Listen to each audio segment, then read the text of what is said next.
Welcome to this video where we're going to look at 5 random questions from the AQA Level 2 Further Mathematics. Okay, first question. This is an inverted quadratic with an equation of this form, and we have got to find out the coordinates of the point P. We know the two roots of the equation, and I'm going to do this in perhaps a slightly unusual way. There are probably several ways you could do this. Okay, I'm going to find the midpoint between the two known roots of the equation. Okay, and that's easily done by doing the sum of the 2 points divided by 2. So I can just do 7 over 2, okay, plus minus 1, or just 7 over 2 minus 1, and then divide that by 2. Okay, and that will give me 5/4, or 1.25.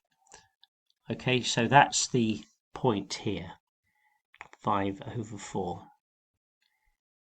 Okay, now I know at 5/4 the gradient of the graph is 0, so I know that dy by dx is 0.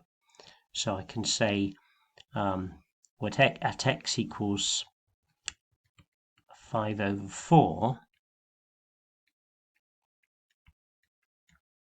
okay, then dy by dx equals 0. And dy by dx is simply going to be b minus 4x. Okay, so substituting the x value in to be 5/4, it means b minus 4 lots of 5/4, okay, equals 0. And the 4's cancel out to say that b must be equal to 5. Okay, so that's how I found the value of b. Now it's easy to find the value of a because I can use the factor theorem. Okay, so x plus 1 is a factor, okay, by the factor theorem. So if x plus 1 is a factor of y, then f of minus 1, okay, in fact what I should do really is define y as f of x. F of minus 1 equals 0, okay, so I'm just going to call this y here.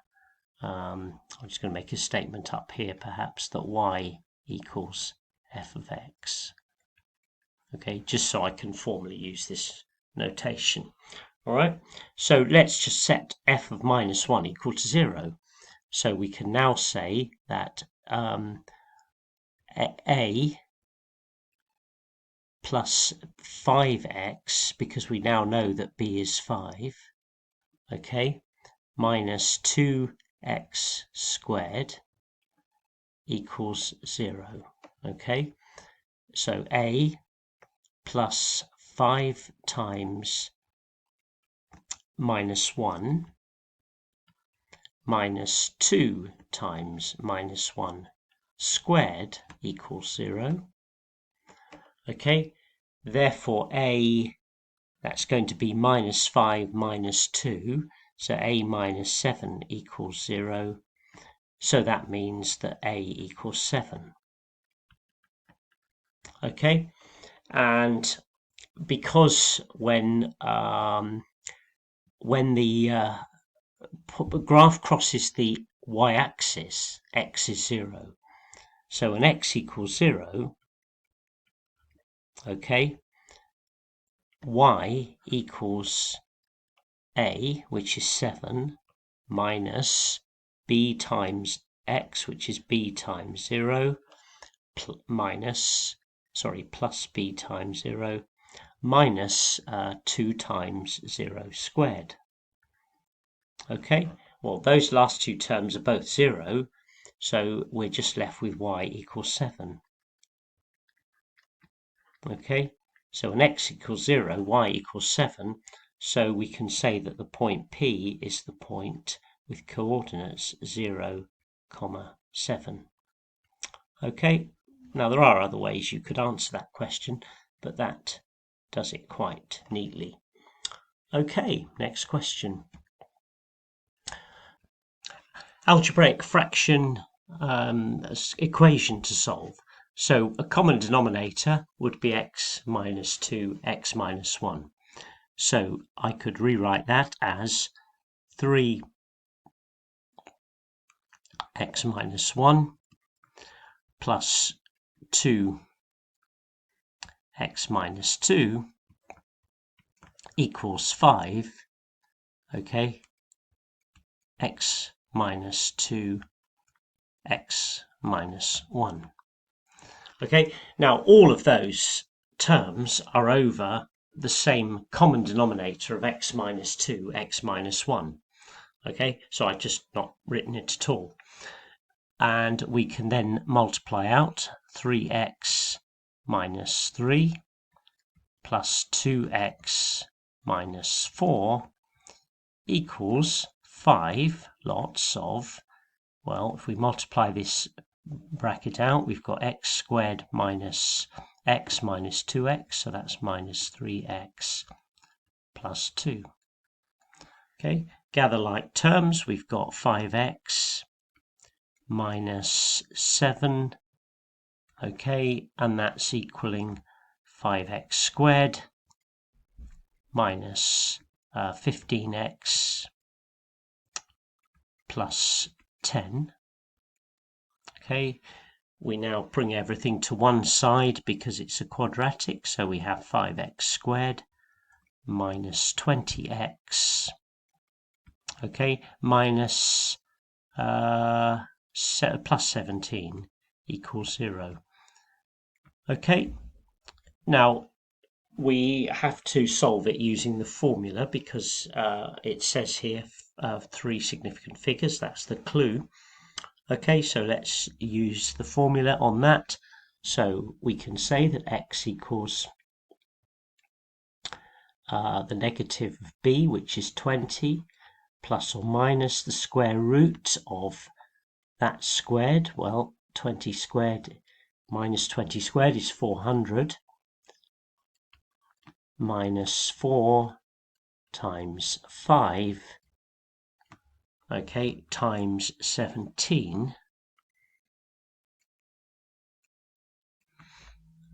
Okay, and if we put that into the calculator, which we can do, it simplifies that part to root 60.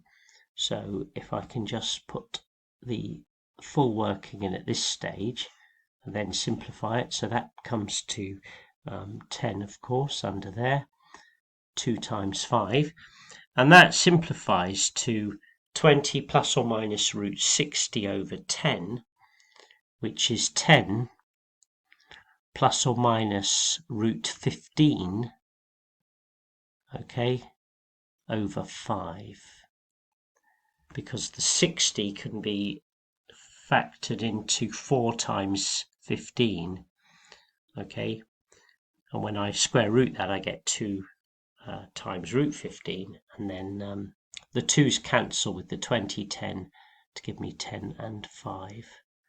Okay, but the calculator would come up with that simplified surd there anyway.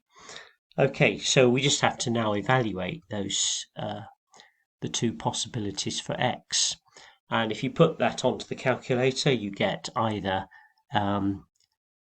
let's just put there, implies that x equals, so the larger solution is 2.77 to 3 significant figures, and the other solution is x equals 1.225, so it's 1.23 to 3 significant figures.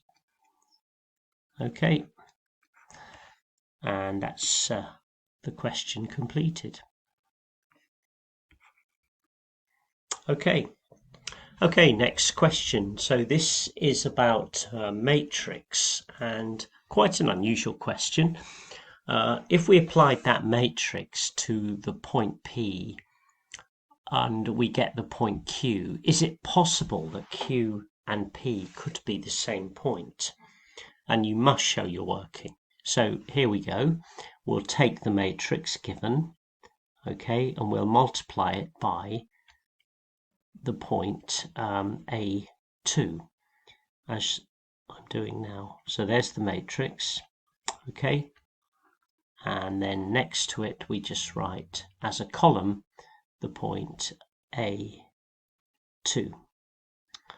Okay, when we apply that multiplication, we get -1 times A minus 6, so that'll give us minus A minus 6 as an element on the top row.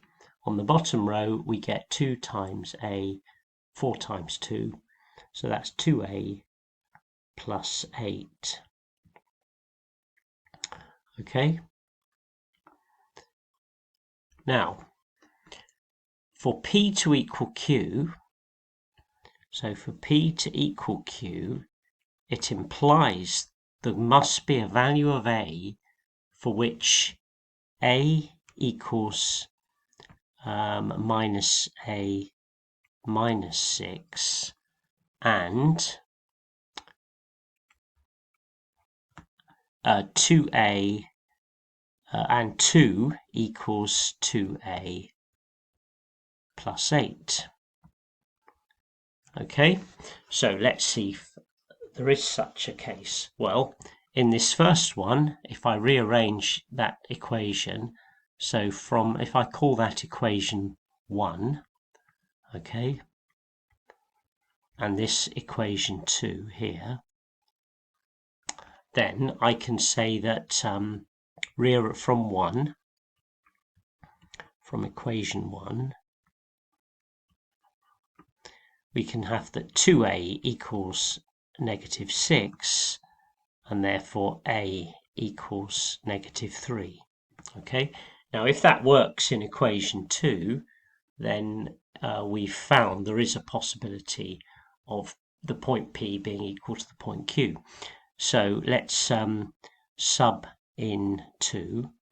Okay, so sub A equals -3 into equation 2, and we get this, don't we?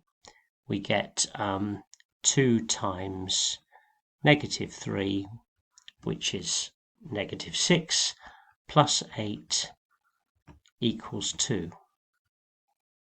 Okay, therefore P equals Q when A is the value -3. So yes is the answer to the question. Okay, and the working is there to support it.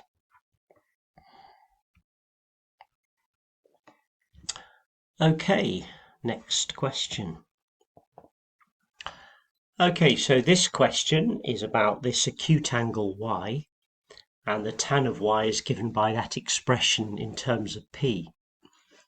P is a constant greater than 1, and we've got to answer some questions about that ratio for tan y. And it says here you may use a diagram to help you, and it does help to understand what's going on. So if we took this example here, here's our right angled triangle, okay, and we know that the side opposite y is going to have to be longer than the side adjacent to it, okay, because P plus 1 has to be bigger than P minus 1, given that P is a constant greater than 1, you see. So this would be our P plus 1 opposite y. This would be our P minus 1 adjacent. There's our right angle, and there's our angle y. Okay, so I think we can safely see straight away that the statement that is correct is this one here. Okay, y has to be greater than 45 degrees. Okay, because the tangent of 45 is 1. So if the tangent gets bigger than 1, then the angle gets bigger than 45. And as it approaches 90 degrees, then the tangent approaches infinity. All right. So that's the first part. Now the second part, we've got to give an expression for sine y in this form. So that means to form an expression for sine, we need to know the hypotenuse. And the hypotenuse comes from squaring and adding. So what we actually need to do here is well, let's just work out the hypotenuse and call it h. All right, so h is going to be the square root of, okay, now it's going to be p plus 1 squared plus p minus 1 squared. Okay, so I'm squaring and adding the two short sides and then square rooting to find the hypotenuse. Okay, now if you should be able to expand those brackets separately, so it's equal to the square root of, well, it's going to be p squared plus 2p plus 1 plus p squared minus 2p, okay, plus 1. And if you simplify that,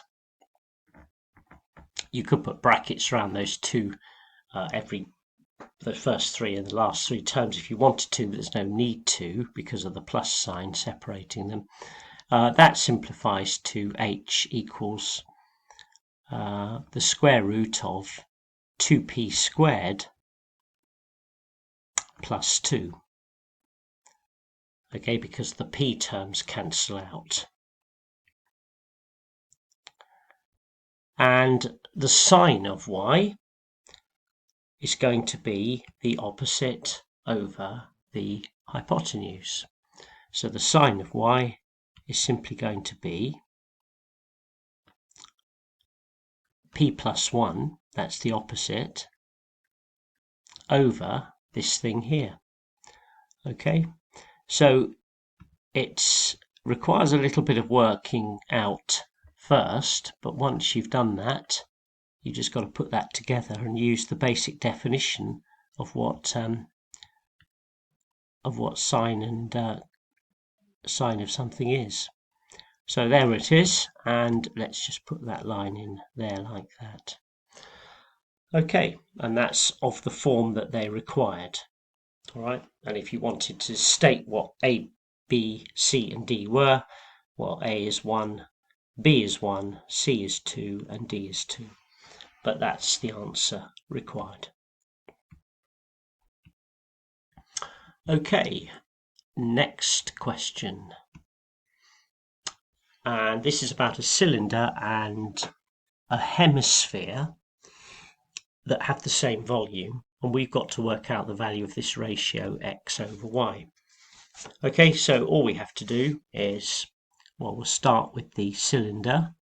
Okay, so the cylinder equals, well, it's just pi x squared times the height, which is y, and that equals the hemisphere. Okay, I don't really need to write this down, but I'll show you the full answer, and that's well, 4/3 pi r cubed is a full sphere, so it's 2/3 of pi times the radius cubed, and the radius is 6y. Okay, so basically I can cancel out the pi's straight away because there's a pi on both sides, so I can say x squared y, must be equal to 2/3 of, no, it's going to be 216y cubed. Okay, now 216 divides by 3 to give 72, so that gives me x squared y equals 144y cubed. Divide both sides by y, I get x squared equals 144y squared. Square root both sides, x equals 12y, and so therefore x over y would be 12.